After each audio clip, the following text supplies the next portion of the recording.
Hello नमस्कार दोस्त, BK science classes में आपका स्वागत है। आज हम देखेंगे राबोर का युद्ध। राबोर का युद्ध किनके किनके बीच हुआ था, कब हुआ था, इसकी तिथि क्या थी, सारी जानकारी हम आपको देते हैं। ब्लैक बोर्ड पर लिखते हैं। अब इसकी तिथि क्या थी, ये तिथि तिथि क्या थी, तिथि 20 जुलाई 20 जुलाई 712 ईस्वी। 712 ईस्वी। स्थान क्या था, स्थान किस जगह लड़ा गया था। अब ये स्थान स्थान स्थान सिंध है। सिंध सिंध कहाँ है, पाकिस्तान में। पाकिस्तान में सिंध पाकिस्तान में है। और किनके किनके बीच लड़ा गया था, अभी इसको देखते हैं। पक्ष पक्ष में देखते हैं कौन कौन। तो ये मोहम्मद बिन कासिम, मोहम्मद, अभी इसको देखते हैं। मोहम्मद बिन कासिम मोहम्मद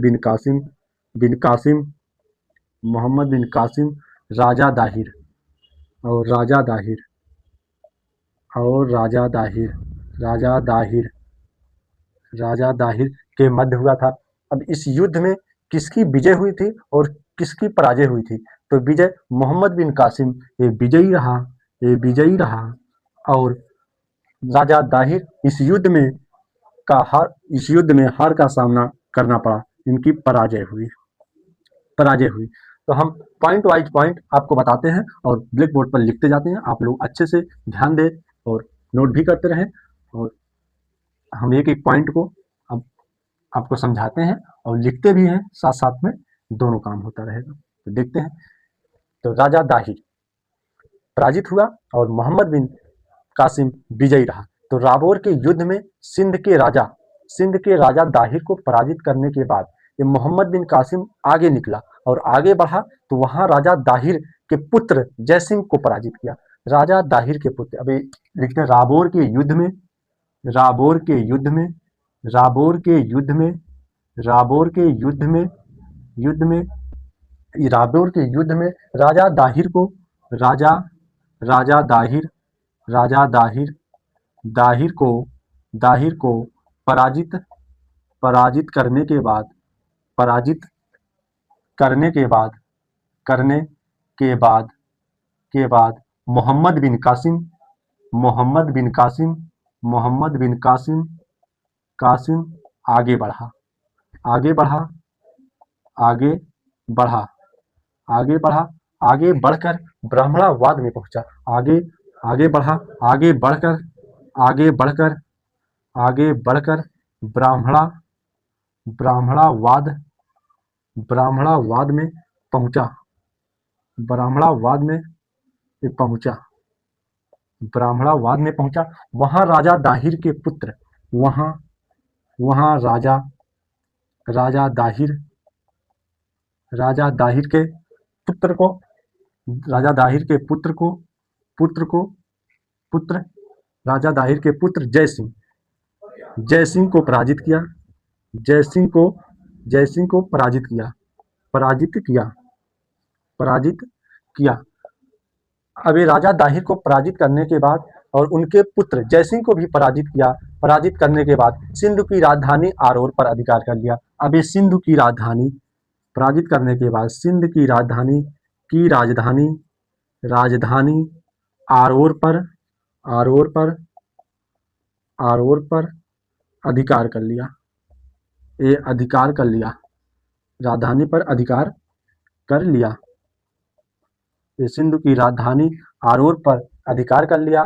और अधिकार करने के बाद मोहम्मद बिन कासिम की अंतिम विजय मुल्तान की विजय थी। तो फिर एक पॉइंट और लिखते हैं। मोहम्मद बिन कासिम की मोहम्मद बिन कासिम की मोहम्मद बिन कासिम की अंतिम विजय मुल्तान की विजय थी। मुल्तान की विजय थी ये मुल्तान की विजय थी। अब मुल्तान की विजय मोहम्मद बिन कासिम की अंतिम विजय थी और ये अंतिम विजय मुल्तान की विजय थी। और मुल्तान से ही मोहम्मद बिन कासिम को अत्यधिक धन प्राप्त हुआ। तो हम आगे नोट करते हैं और आपको शायद अच्छे से समझ में आया होगा। और हम आगे देखते हैं। जब मोहम्मद बिन कासिम आगे बढ़ा और वहां मुल्तान पहुंचा और मुल्तान में मुल्तान की मुल्तान में ही उसका अंतिम विजय था। तो मुल्तान देखते हैं अब इसको। अब मोहम्मद बिन कासिम की अंतिम विजय मुल्तान की विजय थी। अब हम देखते हैं मोहम्मद बिन कासिम की अंतिम विजय। मोहम्मद बिन मोहम्मद बिन कासिम मोहम्मद बिन कासिम मोहम्मद बिन कासिम की अंतिम विजय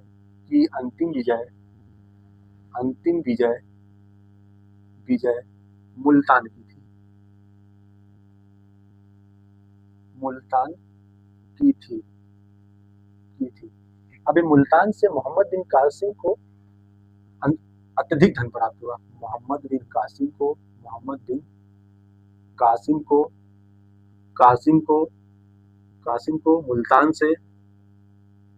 मुल्तान से अत्यधिक धन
चचनामा ग्रंथ के अनुसार मोहम्मद बिन कासिम की मृत्यु हो गई। ये मृत्यु हो गई। अब ये चचनामा ग्रंथ क्या? चचनामा ग्रंथ अरबी में लिखा गया ग्रंथ है। चचनामा अरबी भाषा अरबी भाषा अरबी भाषा भाषा भाषा में लिखा लिखा गया ग्रंथ है। ये ग्रंथ है। चचनामा अरबी भाषा में लिखा गया ग्रंथ है। इस ग्रंथ में अरबियों द्वारा किए गए आक्रमणों की जानकारी मिलती है। इस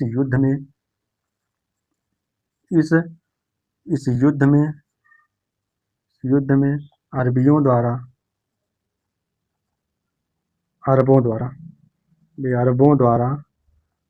द्वारा किए गए आक्रमण की जानकारी देता है। अब ये देता है जानकारी। अरबी भाषा जो है, चचनामा ग्रंथ अरबी भाषा में लिखा गया ग्रंथ है। इस ग्रंथ में अरबों द्वारा किए गए आक्रमणों की जानकारी देता है। तो अगला हम टॉपिक देखेंगे जजिया कर। ये जजिया कर क्या है? अब ये जजिया कर के बारे में हम देखेंगे, एक एक करके हम देखेंगे। जजिया कर के बारे में देखेंगे। जजिया कर गैर मुसलमानों अर्थात हिंदुओं से लिया जाने वाला कर था। अब ये जजिया कर जो था गैर मुसलमान अर्थात हिंदुओं से लिया जाने वाला धार्मिक कर था। तो भारत में सर्वप्रथम मोहम्मद बिन कासिम ने 712 ईस्वी में इस जजिया कर को लागू किया था। तो ये जो जजिया कर था ब्राह्मणों से और साधु संतों तथा बच्चों और अपाहिजों से जजिया कर की वसूली और महिलाओं से भी जजिया कर की वसूली नहीं की जाती थी। और ये जजिया कर मोहम्मद बिन कासिम ने बौद्ध भिक्षुओं पर जजिया कर की वसूली लगाया था। अब एक एक पॉइंट के बारे में देखते हैं। तो ये जजिया कर ये गैर मुसलमानों से लिया जाने वाला, अर्थात गैर मुसलमानों, जजिया कर यह गैर मुसलमानों गैर मुसलमानों गैर मुसलमानों से लिया जाने वाला जाने वाला वाला अर्थात अर्थात लिया जाने वाला अर्थात हिंदुओं से, गैर मुसलमानों से, अर्थात, एक मिनट यहाँ से लिखते हैं, यहाँ गैर मुसलमानों अर्थात हिंदुओं से लिया जाना, हिंदुओं से लिए जाने वाले, हिंदुओं से लिया जाने वाला धार्मिक कर था। अब ये किस पे किसके लगाया गया था? इस धार्मिक कर को जो है ये भारत में, अब देखते हैं कौन इसको लागू किया था। तो देखते हैं भारत में सर्वप्रथम भारत में भारत में भारत में सर्वप्रथम मोहम्मद बिन कासिम ने 712 ईस्वी, मोहम्मद बिन कासिम ने 712 ईस्वी में अभी देखते हैं, ईस्वी में जजिया कर को लागू किया था। जजिया कर को लागू किया। अब 712 ईस्वी में जजिया कर को मोहम्मद बिन कासिम ने लागू किया था। अब ये किस पे किया था? ब्राह्मणों, साधु संतों। अब एक एक पॉइंट देखते हैं। ब्राह्मणों, साधुओं, संतों, अपाहिजों, वृद्ध, बच्चों तथा महिलाओं से जजिया कर की वसूली नहीं की जाएगी। अर्थात ये बच्चों, वृद्धों, साधु संतों और अपाहिज बच्चों और महिलाओं से जजिया कर को मुक्त कर दिया था। तो इन पर जजिया कर नहीं लागू होगा। तो जजिया कर किस पे लागू होगा? तो जजिया कर की वसूली बौद्ध भिक्षुकों, अभी बौद्ध भिक्षुकों को जजिया कर देना पड़ेगा। तो जजिया कर ये जो है बौद्ध भिक्षुकों पर लागू किया था। बौद्ध भिक्षुक जजिया कर की वसूली करेंगे, इन पे लागू किया गया था। तो आगे देखते हैं मोहम्मद बिन कासिम के बारे में, और आगे देखते हैं। आशा करते हैं आप लोग को समझ में अच्छे से आ रहा होगा। आप लोग साथ साथ नोट भी करते हैं और समझते भी रहिए और नोट भी करते रहिए। जजिया कर एक एक पॉइंट को हम अच्छे से लिख रहे हैं, टॉपिक वाइज, स्टेप वाइज लिख रहे हैं, तो आप लोग नोट करते रहिए। अब देखते हैं मोहम्मद बिन कासिम ने दीनार नामक स्वर्ण सिक्का जारी करवाया था। अब ये आगे देखते हैं मोहम्मद बिन कासिम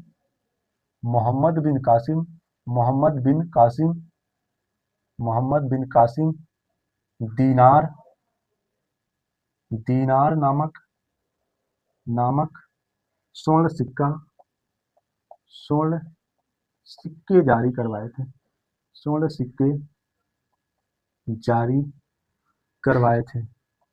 करवाए थे। अभी मोहम्मद बिन कासिम ने दीनार नामक स्वर्ण सिक्का जारी करवाया था और अरबियों ने भारत में खजूर की खेती प्रारंभ की थी। और अरबियों ने, अगला पॉइंट देखते हैं, अरबियों ने भारत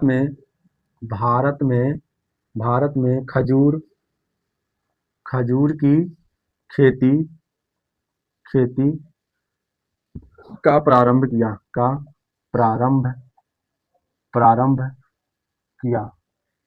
अब अरबियों ने भारत में खजूर की खेती का आरंभ किया। अभी खजूर की खेती अरबियों ने किया और अरबियों ने भारतीय अंक पद्धति, भारतीय जो अंक पद्धति थी दशमलव दशमलव एवं को हिंदुस्तान से ही सीखा था। जो वे अब इसको देखते हैं। अरबियों ने अरबियों ने अरबियों ने अरबियों ने भारत भारत से दशमलव पद्धति दशमलव दशमलव पद्धति को भारत से सीखा था। तो ये हिंदुस्तान से ही सीखा था। तो ये दशमलव पद्धति हिंदुस्तान से सीखा था और सबसे पहले उन्होंने सबसे पहले उसका नाम जो जब दशमलव पद्धति उन्होंने सीखा तो उसे हिंदजा नाम रख दिए। अब सीखने के बाद वे इसका नाम हिंदजा नाम रख दिए। ये नाम हिंदजा रख दिए। अब हिंदुस्तान से सीखने के कारण ही वे हिंदुस्तान को हिंदजा रख दिए। अब यूनानियों ने क्या कहा था? यूनानियों ने भारतीय अंक पद्धति को अरबी मुसलमानों से सीखा।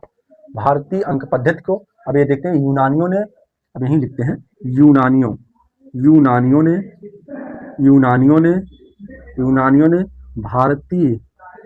यूनानियों ने भारतीय जो अंक पद्धति थी